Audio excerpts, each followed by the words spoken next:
Oh, and once again, here's a chance to see the difference. This is pig pasture now, but this is unirrigated. That's irrigated. It gives a false reading because a lot of that is not very palatable to pigs. But down underneath it, it is shading the ground and keeping it cool, and there is plenty still for them to eat there. That willow that's right there has got me curious. I've begun to research willows a little bit.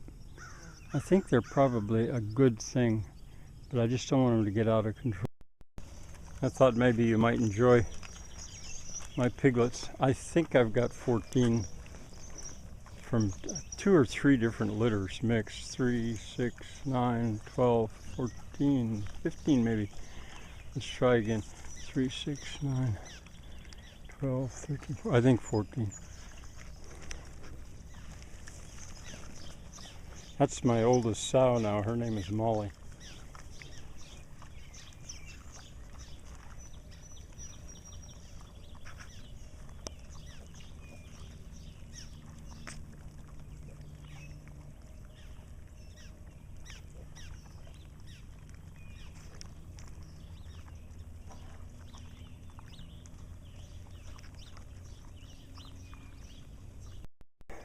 Well, I still have a little supply of water here, but it sure is getting dry in general. The farmers and ranchers around here are getting really worried.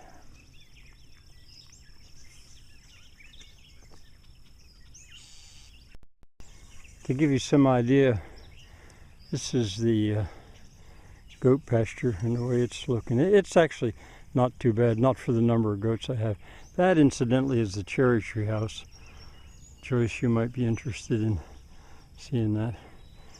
So anyway, here's the goat pasture, and there's the newly this year irrigated hog pasture or pig pasture.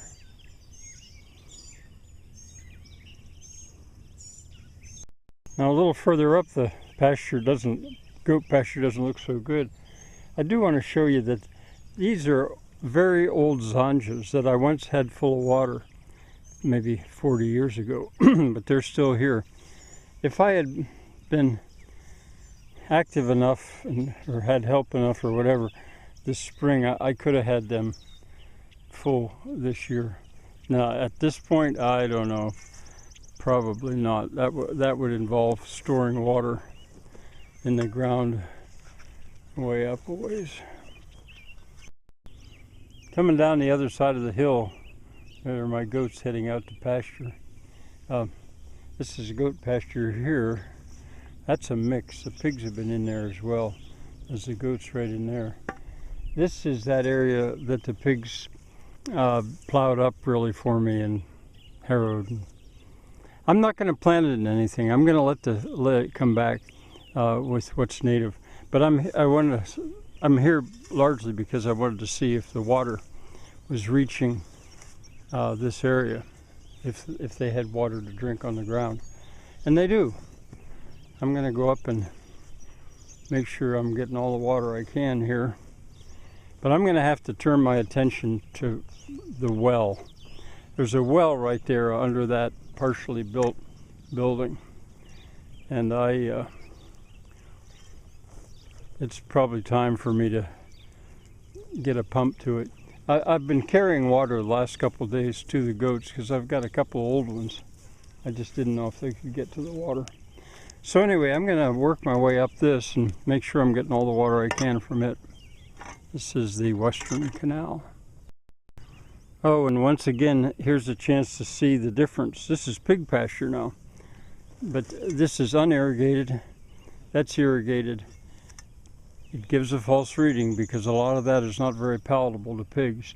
But down underneath it, it is shading the ground and keeping it cool, and there is plenty still for them to eat there. That willow that's right there has got me curious. I've begun to research willows a little bit. I think they're probably a good thing, but I just don't want them to get out of control. Here's 2 more willows of the same kind species. See, this is pretty far up on the hill. For willows like it wet, but I've got wet ground here now. Now that willow over there is a different kind, and it's been there for a very long time. I don't know how it got there.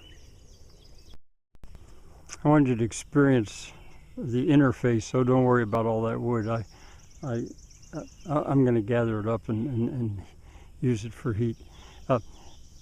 Goat pasture, pig prepared pasture, etc. But then, if I turn this way, I'm at the interface with the woods. And isn't it nice? Green, cool. And even here, a real big difference between the pigs. The pigs have access to this. And down here below the canal, where it's moisture, there's that's a gum tree, I think, right there.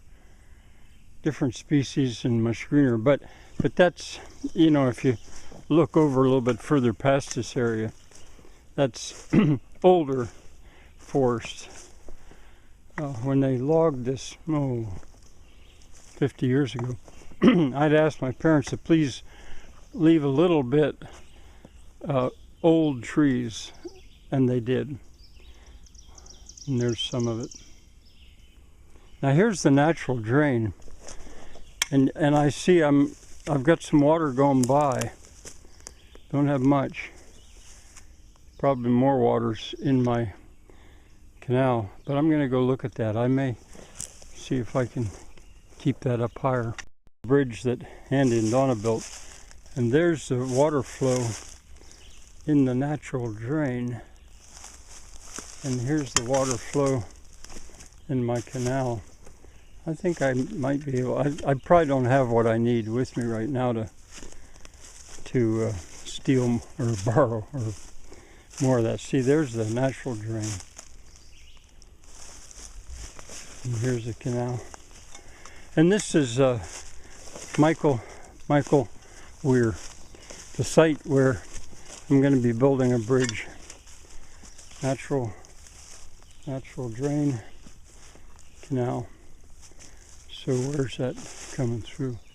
I might be able to, even without like a cloth or I might be able to stop some of that. I think I'll try. Yeah, I'll try. Get a little bit more water here. This is a double weir because I've had so much trouble catching the water. And the top one is just letting it all go by. But I did a little bit, moved a few rocks and stuff, and this is worth it. I'm going to come back here with a piece of pallet wrap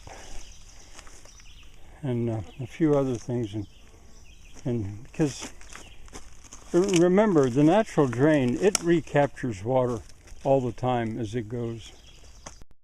There, definitely worth it.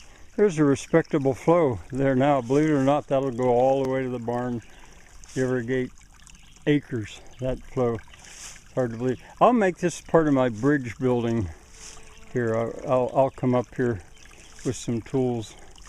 Remember, I had started, and I'll rearrange those blocks and I'll dig them out of the brush and see what I've got here. So here's a good place for what I call plurking, play working. Come join me.